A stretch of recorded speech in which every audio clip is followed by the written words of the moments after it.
The kid is a baseball player. Lillian Martineau joins the show. Diamond Diehards is on.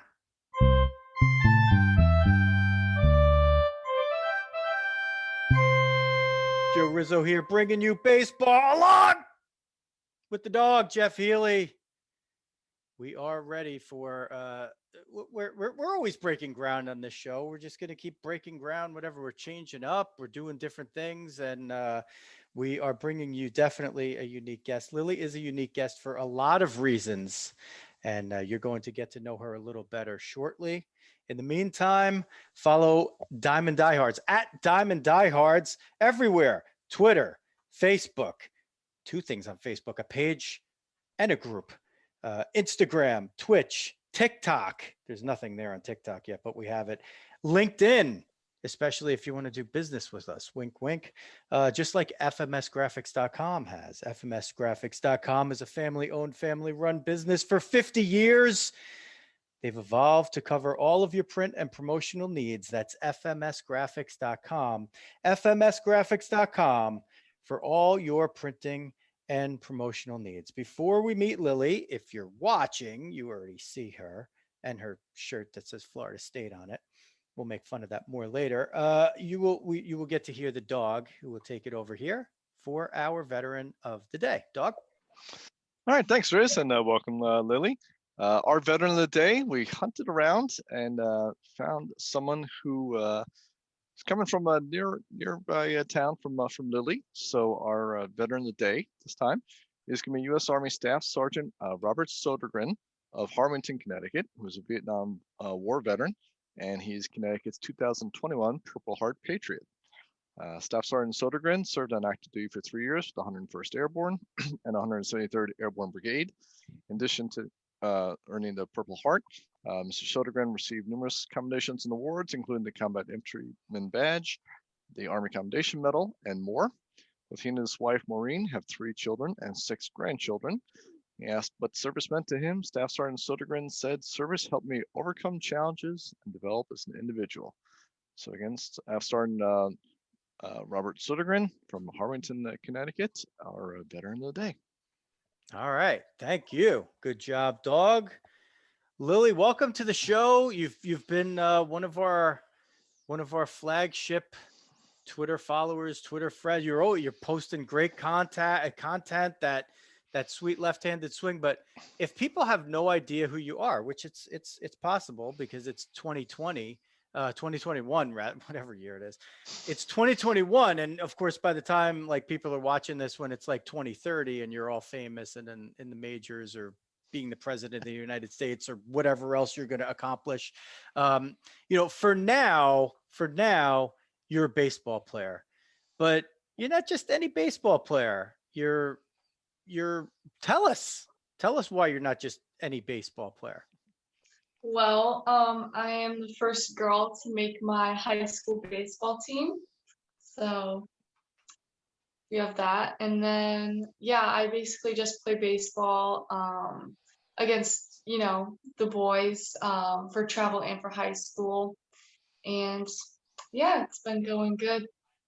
So baseball is known as America's pastime and America's game. And really, it's probably turned into football over the years, mostly due to money and popularity and everything like that. But for those of us who love baseball and who are diehards like ourselves, I mean, if you're literally watching or listening to this, you're a diehard. The show is called Diamond Diehard, so you're not going to watch it unless you're you literally are a diehard. Like you have that bat in your hands every day. I don't know what kind of concoction you have. If it's in your garage or whatever, you're hitting off the tee, you're hitting soft toss when it's, -8 degrees out. And tell us a little bit about, I guess every day when you wake up, the first thing you're thinking about is baseball. That's my guess. Sometimes, yeah. No. So what you were talking about is when I was in Little League, like second or third grade, I'm not sure. In half of my garage, my dad basically spray painted like a plate in a batter's box, and he attached like a pop-up hitting net to the garage door, And he was like, you know what, in the winters, we kind of live in the middle of nowhere.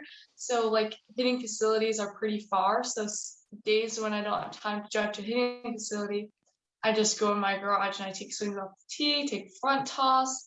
I now have a throwing mat, so I do, plyo ball throws. And so, yeah, I have my own like personal hitting facility, I guess, in my garage that I use for, in the winter and everything like that. So you get pretty addicted to that. Like you just, you're sitting around and instead of, I don't know, binge watching something, you're like, I think I'll go out and take about 300 cuts. Is that kind of how it goes on like, some lazy Thursday in the middle of winter? Some days it definitely is binge watching, but no, I take swings every day. It's just kind of something that's become part of my daily routine. Like I'll come home after school, go to the gym, then hit. Like it's just something like that, especially over the first quarantine last year. Like there wasn't really anything to do, so I would just do online school and I'd go in my garage for like 2-3 hours. I'd work out and I'd hit. And like it keeps me busy, but I really I really enjoy being busy. I don't know where I would be if I wasn't able to take swings every day. I feel like I'd be bored out of my mind. It's definitely something that I can just like do, I guess, if that makes sense.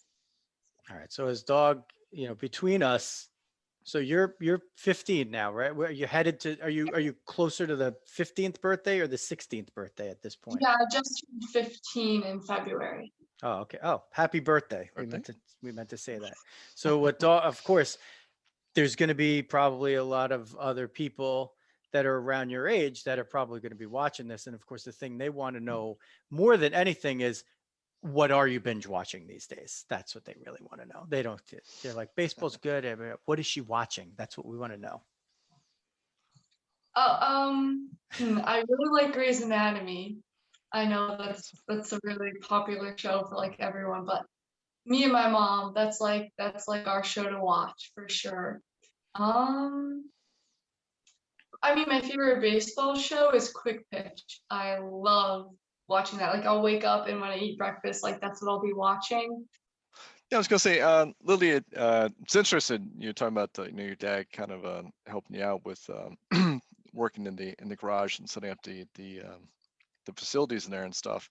I gotta imagine that must have been kind of special if you kind of grew up sort of having that sort of baseball hook. Was it kind of your dad who kind of got you into baseball, or you're both kind of independently into baseball and he sort of helped out with that? Or maybe you could talk a little bit of sort of how that interaction sort of built and maybe help build a sort of special bond between dad and daughter.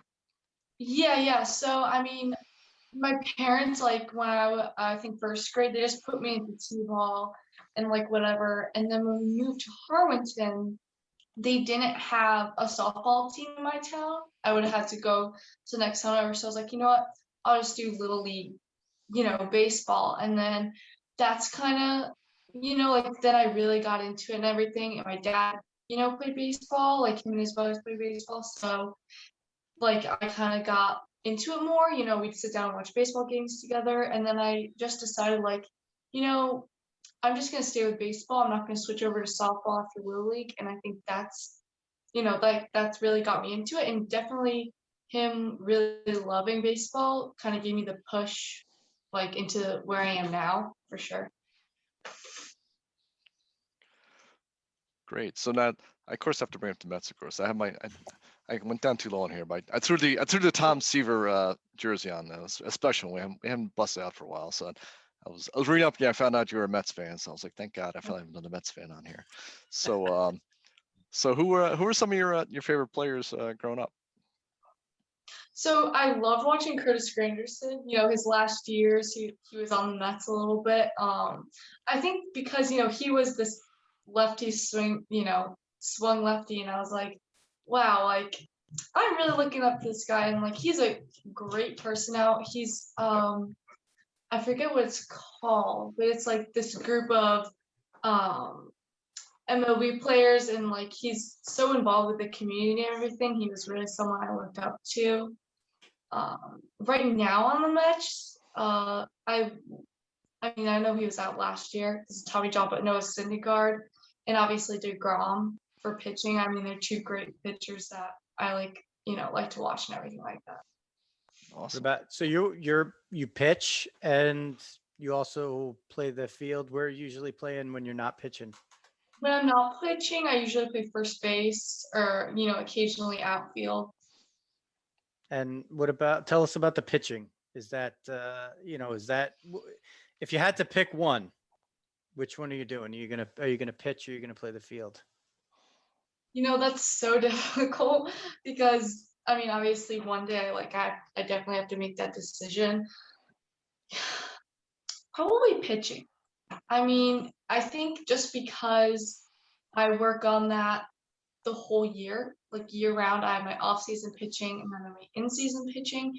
And that's really what I train for a lot. And that's something that, like when you have the ball, like you're in control of the game. And it's just like that feeling of being on the mound that I think I would take that over, playing in the field as much as I love like first base and everything. Okay. I have a daughter, same age, plays ice hockey. And very often she's been in the situation, it's not exactly, but similar to you, where she's a female and she's grossly outnumbered by males out there. Now, when you're 9, it's not really a big deal. And even maybe when you're 12, it can become a little bit of a big deal here and there. But now, all of a sudden, when you get to like 14, 15, she's on the ice and she's not big. And, some of these boys have already become men. Some of these kids are 6'3" and 180 pounds already. And she's, clocking in at, 5'3", 106 is a pretty big difference. And she's not skating around like Wayne Gretzky or anything like that. So as a pitcher, right? I mean, and even as a hitter, but especially as a pitcher, you're going through everybody in a lineup. So you're going to see some of these kids already right now. Probably, I wonder, in the last couple of years, have you seen a big difference in terms of like the physicality of the people against whom you're playing that are at the plate? And if so, has it made you change a little bit of what you're doing? Oh yeah, I mean, once like you just naturally start getting bigger and stronger with age, you're gonna hit the ball harder. Like, your ground ball that you hit now is like easily 10 miles per hour than the ground ball you hit a year and a half ago. And so, and especially now that like we're on the bigger field, but when you get bigger and stronger, you hit the ball farther. So you kind of have to know the hitter as a pitcher and you kind of have to know what pitches they want. So, if I'm facing the 3 batter and, it's their power hitter on the team, I'm most likely not going to start them off with a fastball, right inside for them to hit down the line. Like I'll pitch backwards a little bit, and I usually do this with a lot of the hitters I face. Pitch backwards, start with some off speed, get them off balance, and then make them chase fastball that even if they hit, it won't go as far as what their size and power is capable of. If that makes sense, because like as we get older, you can't, the fastballs that you left down the middle when you were 12 that they might roll over, like won't happen anymore. Because everyone's just so much bigger and stronger with more power behind the ball, even coming from the pitcher, as velocity increases, like, the exit velocity off the bat increases. And so you really have to make your pitches count more, I think. By the way, Dawg, next game, all these kids are going to be watching this. Boom. Fastballs, first pitch right down the middle. She'll be on strike, all one on everybody. She'll be going, I got you. You don't know what she's gonna throw. You thought you were watching that. What do you what do you enjoy the do you enjoy the event? It's interesting as sort of picking the pitching there. Do you enjoy the mental aspect of the pitching as much, like, or versus like the physical of getting the strikeout and stuff like that versus are you sort of a thinking person's pitcher, or you love being able to convince someone to chase the ball that they didn't want to, or you more fired up by just cranking one upstairs and blowing it right past them? I'd say my mental thoughts while I'm pitching is to let them hit the ball. I'm more of a contact pitcher, and I'm looking to get the guy to either roll over a grounder for my fielders to get them out or, pop the ball out. And so, like, as you said, like chasing pitches, obviously, if I get them behind the count, like a strikeout's great and everything like that.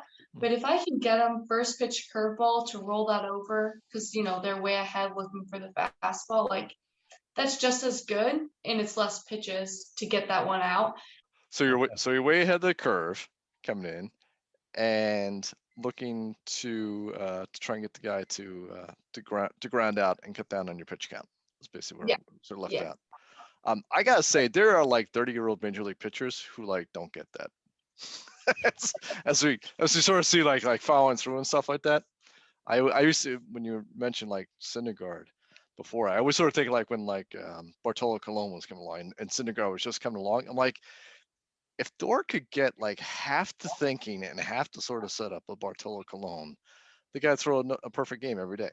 I'm like, if you or if Bartolo Colon could throw 101 miles an hour, which is funny, he used to, but then obviously couldn't do later on in his career. It's like it's just so rare to get both those situations lining up of getting the mental aspect of pitching, and then having the the physical top end as well. Yeah. But, It's called Jacob deGrom and Garrett Cole, by the way, Dawg. that's true. Just so you know, the two that little missive fired in there. Combo. Okay, so your pitching coach played for the Red Sox, right? Is that Kevin Morton? Is that who you go? So how long have you been with Kevin? How'd you get with Kevin? Just recently. I think we've been working together for about 2 months, but I know him because my hitting coach, Glenn Katz, they both, do lessons in the same facility. And so I've been working with Coach Glenn for a little over a year and a half now. And so that's how I got to coach Kevin, was through that facility. And how's that going so far? Do you guys talk about, is it a lot of physical stuff? Is it mental stuff? Is it the stuff that you were just talking about how to sequence hitters? Like what are you going through there?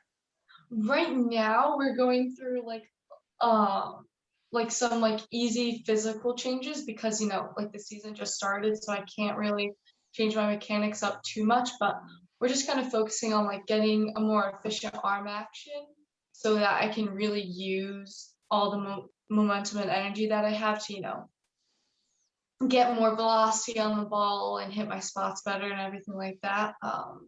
For the mental part, I mean, we definitely do go over who to pitch what to, but I think part of it is just something that like every pitcher needs to know about themselves, like what kind of pitcher you are. I mean, I don't throw crazy hard compared to everyone else my age, so that changes how I pitch compared to if someone's throwing 85 at 15, like they could probably stick with their fastball more than I can. So really with him, we've just been working on making sure my mechanics are all clean and good for the season. That's I would recommend. Now I know you've watched 1 or 2 of our episodes before. Definitely recommend going back and watching the episode that we did with Scott Bradley, who's the coach of the Princeton baseball team. He will talk so much, and we're actually in the process of breaking that up into smaller snippets, and we'll be repurposing them out. But for somebody who at 15 and a high school freshman is an aspiring college baseball player, I mean, he's a college baseball coach for the last 23 years at a school where having good grades might help you. And maybe we should work on that relationship a little bit too. Their colors are not the same as the garnet and gold of Florida State, but Princeton would be a pretty good second choice safety school, right? A little close. Yeah, closer. How are you as a student? You're a good student, I hear.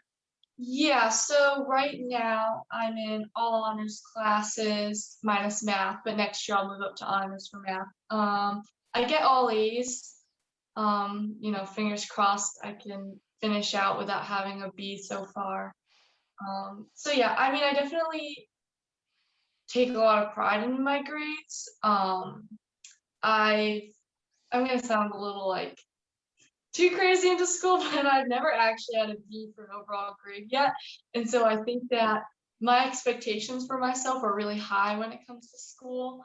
I mean, I don't necessarily study for like 3 hours every night, but I definitely work hard to make sure I have good grades. That way it can, as you said earlier, help me get into schools that I want. But yeah, I definitely make sure that my grades are good in school. That's good. I don't think I ever had any B's either.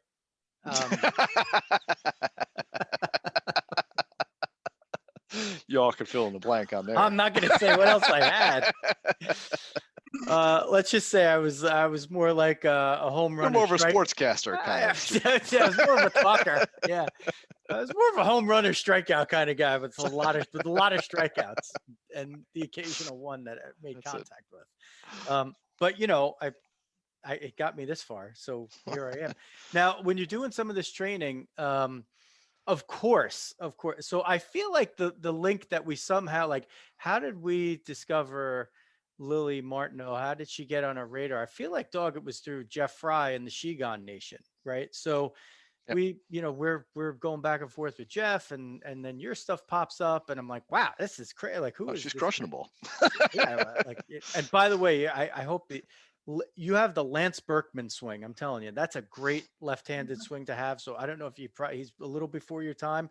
I don't know if you looked him up, but like I see your swing developing and he was, man, he could hit. And he's one of the greatest college baseball players ever. Some people will say he's the best. There was a little debate on that the other day going on Twitter.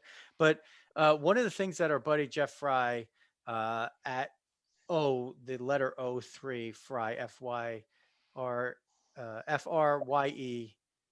I think, right? He has Yep. the J in there. Okay, just follow him on Twitter. He's so great. And hashtag Shigon, so the Shigon Nation. He does these videos of outing people for doing these crazy hitting drills and these crazy pitching drills now. Have you been subjected to any of that stuff since you've been a baseball kid for a while? And I'm sure you bounced around and went to different places. Did anybody have you doing funky stuff like you see in Jeff's videos?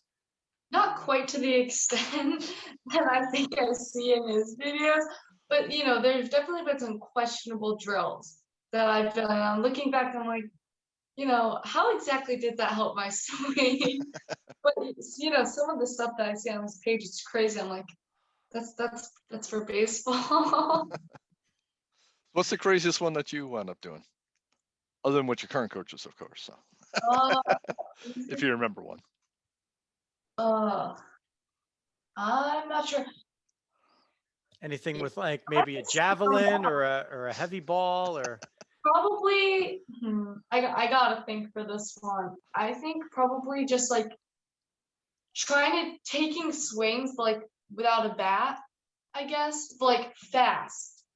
If that makes sense, like just like literally just like this was like little league a while, literally just like swinging without a bat. Like not even check your form or anything, like just swinging without a bat. I think that was probably the craziest one I've ever done. Like with nothing in your hands, just.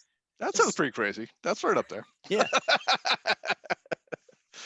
It'll help you if one day they outlaw bats. Bust one inside. I guess. I'll tell you what, I'd like to be a pitcher against people who swung with no bat. There you Even go. I'd be pretty good. Dawg would still walk half the people anyway. I would walk half the people. His control. Couldn't hit him. I mean, but Yeah. it would walk you for sure. So Dawg was like the opposite of you as a pitcher. Like even in messing around and playing stickball or whatever, you had to watch your head because he'd throw it like 90 at your head and he'd be like, oh, sorry, like before it's coming out of his hand. And then the next time it's coming out of his hand, you're ducking away, even though it's like a tennis ball and it's like right down the middle. And you're like, how did he do that?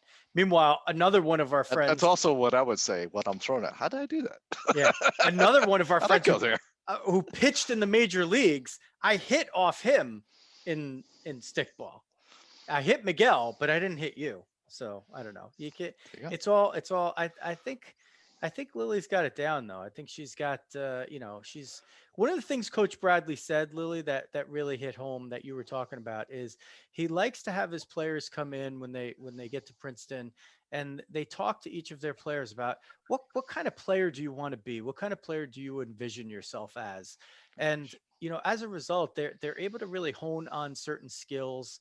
And, if somebody's going to hit the ball, not over the fence, they shouldn't be trying to hit the ball over the fence, right?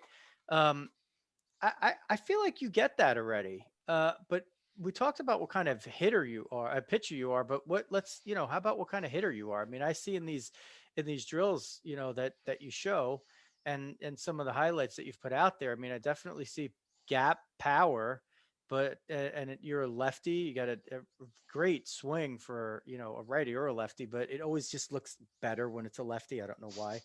And it seems like mostly everything is on the pull side, but let's hear from you. Yeah, so I mean, I've definitely been told from a young age that, I'll never be like as strong as the people who I'm playing against, so I should just try to focus on getting like singles and everything like that. But it kind of slightly changed like over the past year because I've been working out more and I've been getting stronger. And now that I, have more strength and more bat speed and everything like that, I'm not a home run hitter by any means, but I definitely look to really get the ball in the gaps, like you said earlier, and go for more doubles. Less thinking like, just get a single here, that's fine. Like I definitely go for more power behind the ball, but I don't try to get any launch on it. I try to go for more line drives right up the middle. But yeah, I definitely do tend to go more middle pull side when I hit the ball. I mean, I could still, hit it opposite field if I need to, but I think my hands are really quick typically that I usually get to more the inside part of the ball. Now, there's another person who's been a pioneer of women playing baseball, and that's Missy Coombs, who's our pal, who was on the show. And apparently she's a Rizzo, which is phenomenal, and she threw me a curveball in that one. But tell us a little bit about you and your relationship with Missy. Yeah, I mean, she's great. She's, a great person to look up to. She was able to make it so far in her career. It's amazing. And she will tell, I mean, I know she told you guys a bunch of stories, but that's what she'll tell me on Twitter and everything. Like she'll give me these great stories of things that she experienced, and she gives me nice tips. She's just really a positive person that I found through my social media on Twitter, and she's just been great. I mean, she just gives me so much helpful advice and everything like that she's just been awesome and really supportive. And she's right there, by the way, if you're looking at your screen. Hi, Lily. How are you? Good. Nice to meet you. You too. So You don't have to be quiet though. well, we're panning a few. So Missy threw me a curveball in the beginning when she tells me, like, we're talking before whatever we start the show, and then she tells me she's a Rizzo. I'm like, you can't throw me fastballs. You got to give me a curveball. So I'm like, all right, I'm gonna throw you a curveball, Lily. So Missy was nice enough to work with us offline, and I heard that although you guys have interacted a lot online, that you haven't had a chance to actually sort of meet in the 2021 way. So we're happy to put that together. And Dawg and I'll just shut up and let you two talk and just listen like flies on the wall. One of you go How's ahead. it going, Lily? Go ahead, Lily. How's practices going? They're good. We've been doing a lot of, situational work and everything to kind of get ready for the rest of our season, but I'm excited. I think it's going to be good. I can't wait for more games. It's been a while since you played in a game, so I'm sure it'll be really, really nice to put the uniform back on and get it back out there. Yeah, I can't wait.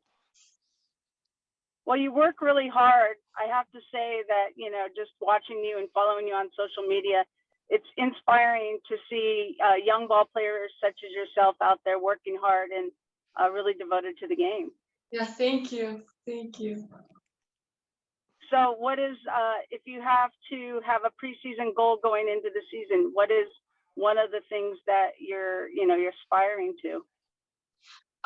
Definitely offensive wise, I'd say to limit the strikeouts that I have, I want to try have better at bats this season. I want to try to get contact as much as possible. Even if it's a hard ground out or line out, I want to try to square up and make contact with the ball more this season, I think. So that's probably my main goal that I have right now. And what type of hitter are you? And why I ask is like, what type of count do you like to hit in? What's your goal? Counts? I typically, at my age right now, we see first pitch fastball. So usually I jump on the first pitch fastball. But, if I get off speed first pitch or, it's a ball first pitch, 1-0, 1-0, 2-1. Those are kind of the good counts I like because I can either, sit back on a curveball or, attack the fastball. So I'd say those are my favorite counts to hit in. So I asked because I had this conversation with my son via text and stuff like that. Yeah. I was just thinking of Lily the pitcher setting up Lily the hitter, going with the off speed on the first pitch on there. So she's doing a little study on that. So make sure not to groove a fastball to Lily 0-0. Well, you can if you want to. They can. They want to. You can throw the ball as long as you don't want it back. No, I said you have the advantage hitting lefty against Missy the lefty. She'll if you're in the right-handed batter's box, she'll make you swing and hit you with the ball in your knee. In the left side, you might get a little better look at it. I don't know. There you go. Good stuff. All right. So what pitch are you looking for? Like what location? What's your favorite pitch to hit and drive? Down the middle. No. Typically, middle in, middle high. I like a lot of the times, like first pitch. Most pitchers try to go middle away. So sometimes I gotta step in it and go more oppo. But I'd say the easier pitch to hit as a lefty is middle in. You can turn on it, get it down the line, really good. So I'd say it's probably my favorite pitch to hit. All right. I think, Missy, what you're gonna do is you're gonna mine the California schools for Lily, and you'll get her notice. We'll try to mine the Eastern schools. We were already talking about Princeton. We're gonna try to send her there. Whether she can't go to Florida State. I can't allow that to happen. You could go to Florida State. You can go to Florida State. I mean, you can go visit. You can win a game down there. Yeah, no, you could go to Florida. You could go wherever you want, hopefully. So I think that's what we'll work on for the next few years together. You got some Rizzo power behind you, even if it comes up in a little different name. But Missy Coombs, thank you so much for doing this, my friend. That was very, very cool of you to jump in with us, and we'll pick you up again very soon. Sounds good. Thanks for letting me join, and thanks for letting me meet Lily face to face. And good luck this season, Lily. Thank you. You take care. Okay, that's Thanks, that's the moment, right? That's the moment that we were taking bets, Lily, before. We were like, she's 15, so this could be like no reaction at all. Or it could be, emotional, and I think that we got, it was somewhere in between, and it was good. And we're glad that you like that surprise. I didn't want to pull, this is not a gotcha show, like we're not a gotcha podcast, but as Dawg said, this was kind of like a good gotcha. So we were doing, and your mom kind of was like, maybe she could have read through the lines a little bit as I was setting this up with your mom. I was like, oh, has she ever, I know she's communicated with Missy, but has she ever actually talked to her? And she's like, oh, I don't know. I'll ask her and find out. And then I'm like, oh no, I should just ask Missy. Then, so hopefully your mom didn't bring that up and it was like a total. No. Oh, she didn't. Good. Good job. And speaking of your mom, she is, let's pitch this a little bit, Dawg. So we're going to follow, this is on a Tuesday that we're doing this. And on Wednesday, we're going to try to start going back to live streams, but not with episodes. And we're going to have Katie Martineau on they Facebook Live with us tomorrow, and she'll give us the little the inside of what's going on here, getting the kid ready for her big performance. And then of course your dad is warming up in the bullpen here, getting ready for diehard dads after you give us 6 strong innings. And so far you're doing good. You're really doing good. Are you having fun? Yeah. Really? She's good at lying. She's good at lying. Dawg, were you about to jump in there with something? I didn't want to step on you. I was, it was old school me. I was sort of wondering. I was reading your article about and talking about like signing up for baseball and things like that. And I was wondering, like, when you made the team, do you still have like a bulletin board? Like, how do you even do it in like COVID time? Like, do you get an email like you're like scared to like click on, kind of like when we used to get test results and stuff like that? Or like, how'd you find out you made the team? Yeah, it was an email. Yeah, they told us that That's they gotta be were. brutal. I don't know what's worse, actually, the email or the bulletin board. I think the email will be worse. My feeling. What's yours? I reloaded my inbox. It was on my school, so I go into my computer and I reloaded my inbox page 20 times because I think it was like 1 minute past the time that they said they would be out. So I think in that 1 minute, I probably reloaded it like 100 times. Well, at least they give you a time. That's fortunate. It's not sitting there all day doing that. Oh boy. I was so anxious. That's I was like, I gotta see this as soon as it gets done. So awesome. It's like me. It's like me hitting refresh after midnight to see the Stratomatic results. Also stressful. Yeah, nearly. Only my life and the balance. So okay, so you make it.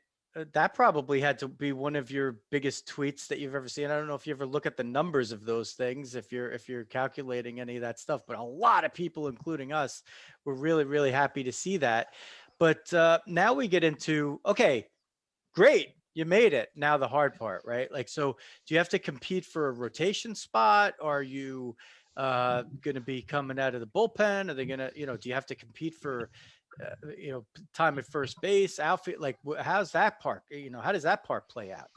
Yeah, so I mean, we don't really know where anyone's gonna play until we show up to the field. Besides the pitcher, they'll know a day or two before. But for first base, there's one other sophomore who's he's really talented, really good baseball player.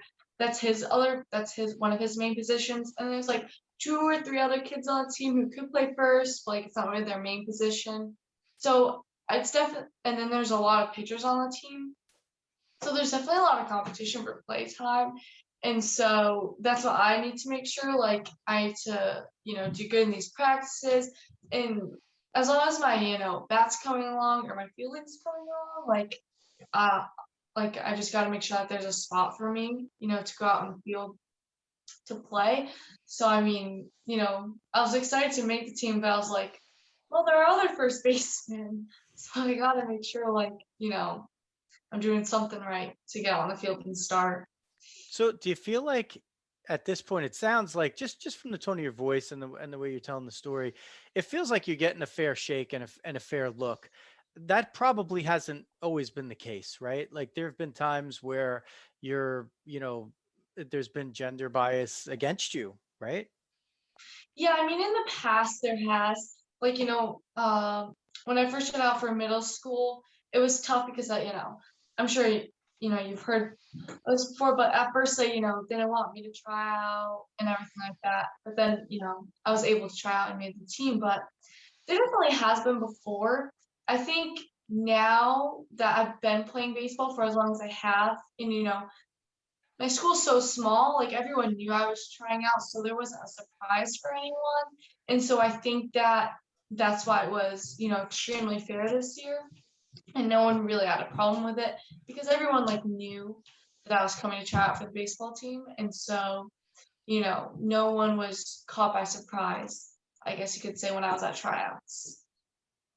That's good. So what are your prospects as a team? How do you look as a team? You're gonna win more than you lose this year? You're gonna be pushing the envelope, or is it gonna be a long year? What do you think? Yeah, I mean, we just last year, well, not last year, the year before was our first year in the a new bigger division, which has a lot more competition. But I think this year, our team's looking good. I'm really optimistic about it. Our first game yesterday when we played Canton, we won 9-4, and so that's a great start to the season. Like everyone got at least one at bat. We all we hit around the lineup. Like it was great. It was a great first day back as a team, and so hopefully the rest of the season is just like the other day was, and we just keep getting better as a team. Now, your coach's philosophy, sorry, Dawg, your coach's Okay. philosophy, is it, for, sometimes for varsity, sometimes for JV, it's a little different. Sometimes, high school coaches are all out to win. Other times they're really for development and they'll take a back seat to wins and losses. It's, your outlook is as a team is it the type of situation where you think everybody's going to get playing time, everybody will get a chance to develop, or is it really a fight for those spots for you this year? I mean, it's a little bit of both. He like yesterday, once we were up by the nine runs that we were up, sixth inning, he put the subs in who are pretty much just equally as good as the starters. Put in the subs, everyone got, like I said earlier, everyone got at least one at bat. And so that's the type of game that was. But, our coach, made it clear that in games when it's like 2-1, going into the fifth, sixth inning, he's not just going to put subs in for, equal play time. He's going to put the best team that he has out there to try to get the win. But at the end of the day, like if we played a good game, but we just, got the worst end of it, he's not the type of coach that would be, just focused on the loss and things like that. But everyone's definitely gonna get better as the season goes on, and everyone's definitely gonna develop into a better baseball player by the end of the season for sure. Also, I was wondering if, like all the players that you have on your team, did you guys all wind up playing together all the time, or like I know at least down around here we have some that go off on the club teams and some stay on the school teams and so forth. It sounds like from a fairly small areas, it's sort of things like you've played with the same crew for the last 6-7 years or so, and you guys are all really tight, or is it kind of been a little more spread out? And now that you're kind of back at high school, you have some players who you necessarily haven't seen in a while. Yeah, it's a little bit more spread out. Because we don't have a lot of travel teams close to us, everyone plays with their own travel team in the summer. Mm-hmm. A few kids play on the same travel team or the same Legion team here and there, but for our high school team, most of us, haven't really played together before besides middle school. And so it's definitely a new team environment, but we all get along great. Like the team bonding and everything like that is there. So as far as the team relationships go, even though we don't all play on the same travel teams in the summer or haven't necessarily played together before, we all work really well together. That's great. I gotta mention, just I guess I thought I heard before that you're remote last year. I guess have you been remote from school as well this year, or you've been in person? So this year's a little bit of both. As of right now, we're in school full time, but there are some days when, they have to do contact tracing and we're online. And so that's a big thing that our team, is trying to avoid because, if someone on the team gets, contact traced and they're out for the 14 days, that could be a big, deal for our season, especially because it's, 16 games, and they're all 2 to 3 games a week and everything like that. So, I mean, that's something that we're gonna have to kind of go through this season. Yeah, I'm sure you're not gonna want to hear it now, but it is amazing. My hat's really off to you guys going through that now. I mean, you're going through about as stressful situation as you can get, kind of growing up with that. And I said it sort of seems like your entire life you've kind of sought that out and sort of fought it through and whatnot. But it will definitely make you a more resilient person going forward and whatever you choose to do down the road. And I said you Yeah. know, the work ethic that you've put into that, whatever, you're going to be a success at whatever you do. Thank you. And Dawg saying that. Dawg spent a year in Iraq, and he's saying that. So did Jersey. Yeah, that's true. So that's pretty good. I think you're So- doing pretty good, kid. I think you're doing pretty good. What about Dad? Is he around? Can you drag him in now for Die Hard I'll go Dads? get him. Yeah, I'll go get him. So I'll be back, or he'll be here in 1 second. Okay, Sure. we'll wait here. Okay. And here he is. What's going on? Chad, So- welcome to the show. Good to see you guys. And with Chad's appearance, that means we are in the Die Hard Dad segment. As we charge ahead, thanks to producer Xavier. So, Chad, welcome. We are very impressed. We are very impressed with your daughter. We also know that there's possibly other siblings that are listening. So we've got to make sure that you mention them right off the bat. Otherwise, there's going to be a firestorm in your house because between us, we have 9 kids, 6 for the dog and triplets for me. So Wow, couldn't imagine. Yeah. Her sister's name is Brooke. So So- Brooke had a pretty good swing, looked like on Twitter too. She was hanging in there. yeah, I was Success. surprised. I was surprised Lily actually put her up on her feed, but yeah, but yeah, Brooke can swing. She's good. She's a good little player. So what are you raising? All left-handed hitters over there? Was that on purpose? Did you tie their hands to hands Did that work? bat that way? Thought about it 6 times. Yeah. No, so I don't know if Lily told you. So I don't know. She was going back and forth until she was like 7 or 8. Like one day she'd hit righty, and the next day she's hit lefty, the next day hitting right. So I make her hit lefty a full season. This is like, I don't know, just after T-ball.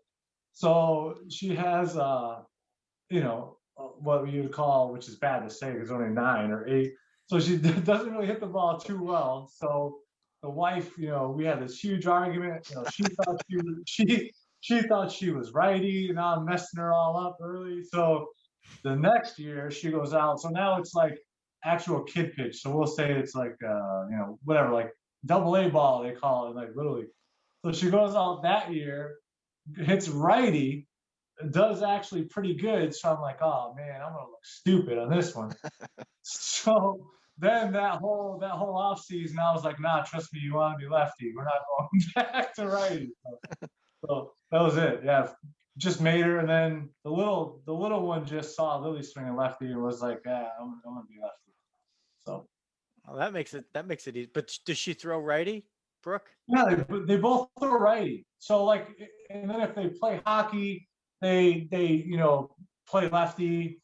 So yeah, don't ask me. It just comes natural, I guess. Hopefully. We could have that whole hockey debate, like where. Oh, we love hockey here. Yeah, well, I was telling Lily that my daughter is a hockey player. So. Oh, awesome. So, but she's right-handed at everything, and she shoots right-handed. But there's a big debate in the hockey world where if you're right dominant, theoretically you should shoot left-handed because your dominant hand is at the top of the stick. At the top, yes, yep. It makes sense. Yeah, but it theoretically you should kind of do the same with a baseball bat, right? Because your dominant hand should be at the bottom. So if you're right-handed, but it doesn't seem to work out that way. I don't know. No, it doesn't. Whatsoever. I could play both ways. Better righty, but I could play lefty too. Yeah, Not that well. yeah. Who's your daughter skate for? Like a travel team? Who's she with? Yeah, she's with the New Jersey Rockets actually. Nice. So yeah, she's a AA. She's a 16U AA. Actually, if you jump on over to my YouTube, not the Diehards YouTube, but like I was doing a lot of play-by-play for their games during the pandemic, and now Awesome. I'm apparently a play-by-play guy for 16U AA youth hockey. So anybody who needs me, just hit me up. So And I also do the Zamboni during intermissions. Yeah. no, not that. I'm not that good. And we were talking to this topic a little bit before, but having a daughter that's, the mountain to climb is, I don't know if it's harder. I know it's different, right? When it's a girl and she's in a sea of boys, and, it doesn't matter so much like when they're 9 or 10, right? But they start to get to 13, 14, 15, and, physically a lot of things change. The boys, Yeah. finally catch up to the girls. They, surpass them in a lot of ways physically. For the most part, it's not 100%, right? But we see a lot of these kids. But, as a dad in a similar situation with a hockey player who's often playing, she's one or two girls on a team with boys sometimes if she's playing for high school. There's other different concerns that you have. You're sort of concerned, one, maybe for their physical well-being, and two, for, the stuff that they have to deal with off the field. And, I'd love to hear your piece on that, Chad, because your daughter's really exceptional. I mean, and the fact that she could do what she's done and then come on a podcast like this and talk to us like a, frankly, like a grown woman, for 45 minutes it's very impressive. It really is. Yeah, I appreciate that 100%. I would like to say I'm going to answer questions, but I would like to say I had something to do with that. But this kid, I stopped checking Lily's homework, I think, in the first grade. She's just always been that type of kid. And to be honest, I think my wife has her double check our taxes. Like, she is just a different breed of kid. And I saw that. We both saw that from day one. Like her first word was English, not mom, not dad. I swear, her first word was English. So she was like 10 months at that time. It was something crazy.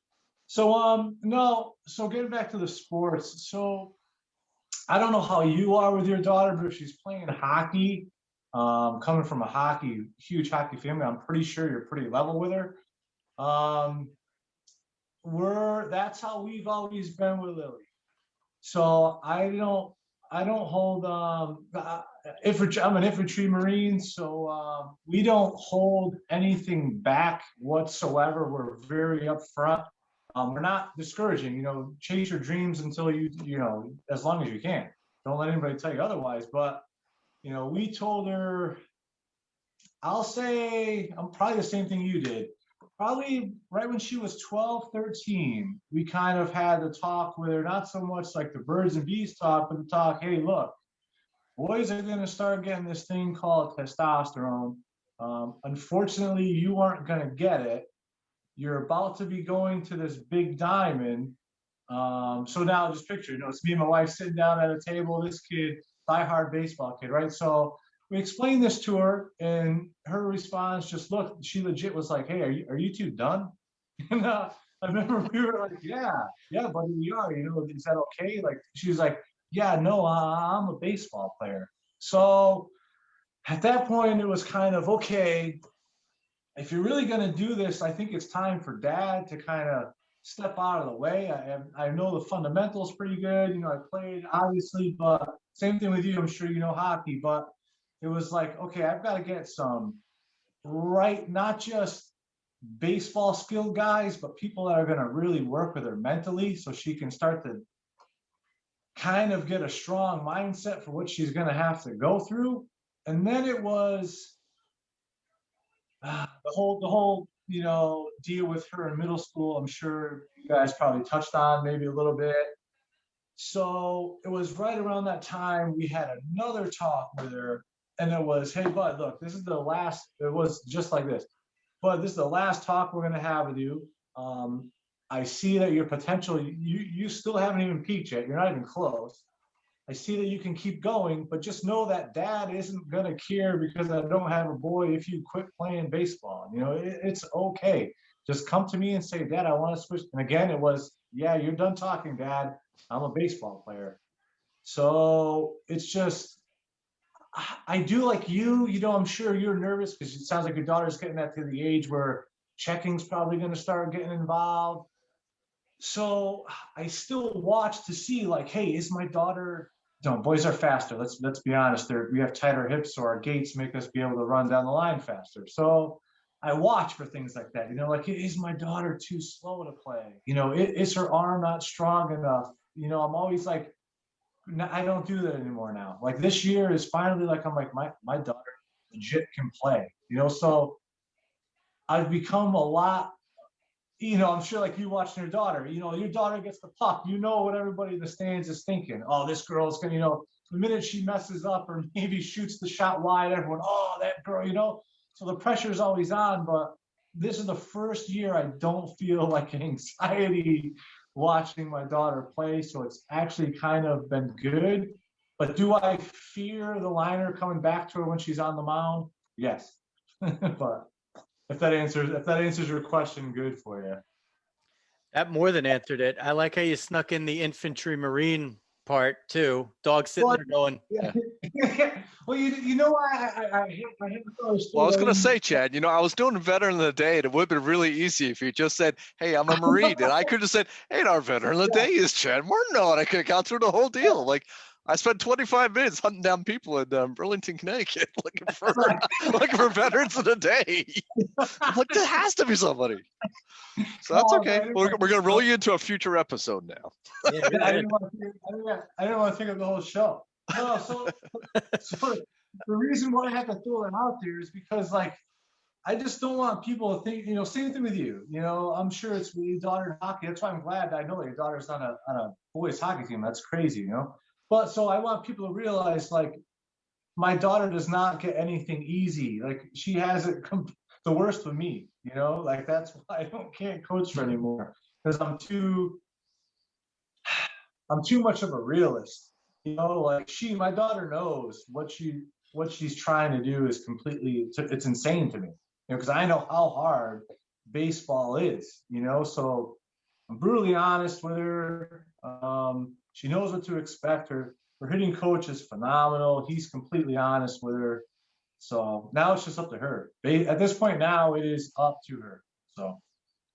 Well, my daughter does get the benefit of her regular team is a girls' team, and that's due to the advancement in hockey to this point, where there's not a lot, but even in our area, there's enough to make girls' teams. In baseball, there's just not at this point. So, the part that's different, Chad, for me is, when she played she plays in the spring, like, and when she plays for her high school team, her high school team is a quote unquote boys team.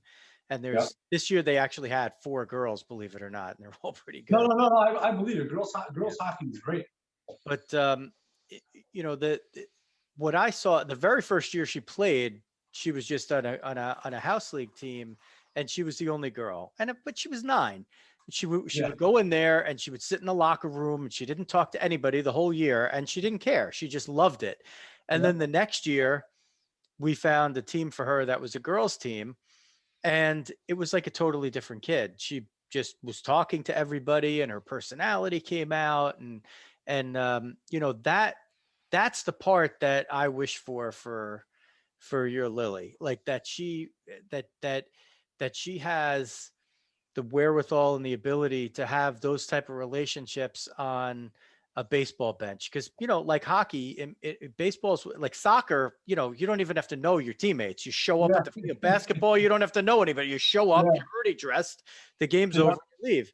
Baseball, and then, to another degree, softball, you're sitting on the bench. You get to know people. Like, if sometimes if you're not playing, you're sitting on the bench between innings, and while your team is up, and you really get a chance to know people, and it's a little more of a social game. So I hope she's able to have those type of relationships. And there's just some people that are wired a certain way, and it doesn't matter if they're 15 and a girl, they could make just as good a friend.